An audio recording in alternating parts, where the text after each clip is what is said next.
výborný nástroj, ktorý mu rýchlo nasvietí, nech toľko netrfle. Takže vyskúšaj, gazda. Čo ti tá naša nevestička navarila, takže vyskúšaj si.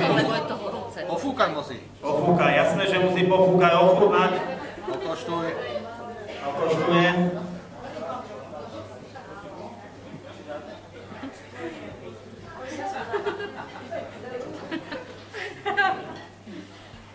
No čo hovoríš, aká je polievka? Vynikajúca. No vyskúšaj ešte raz si dať istote, ťa to nenasýtilo. Dominika, ty ešte nepapaj, musí gazda najprv. No ale no, ty si veľmi správny, počúvaj ma. No počkaj, no tak to ešte raz, aká je polievka? Vynikajúca.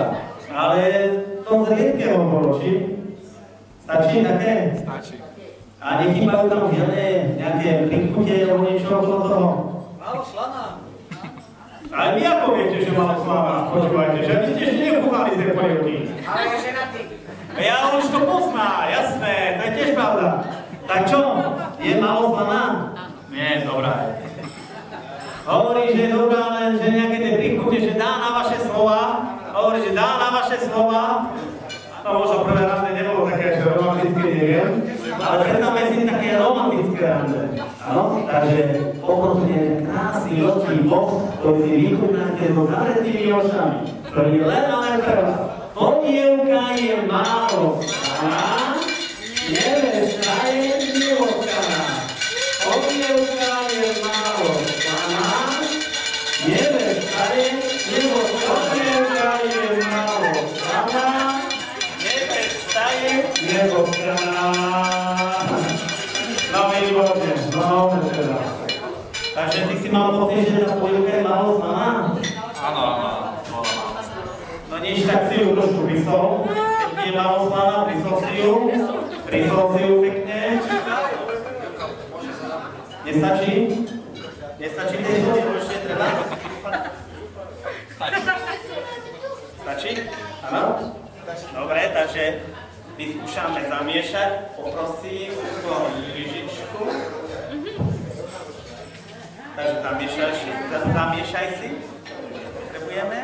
Lebo dá sa povedať, že je to najedený.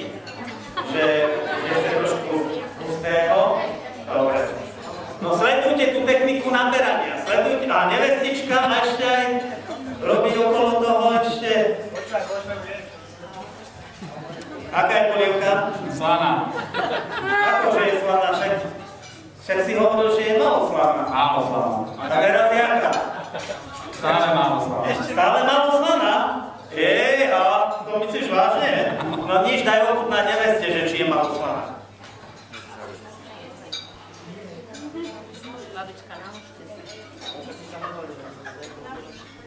Nie, taká je polievka. Neskutočne slaná. A čo si robila? Čo si varila? Zalúbená som bola. Ty si bola zalúbená, takže velikánsky potlesk pre našich mladých manželov. Na ich krásnu mladú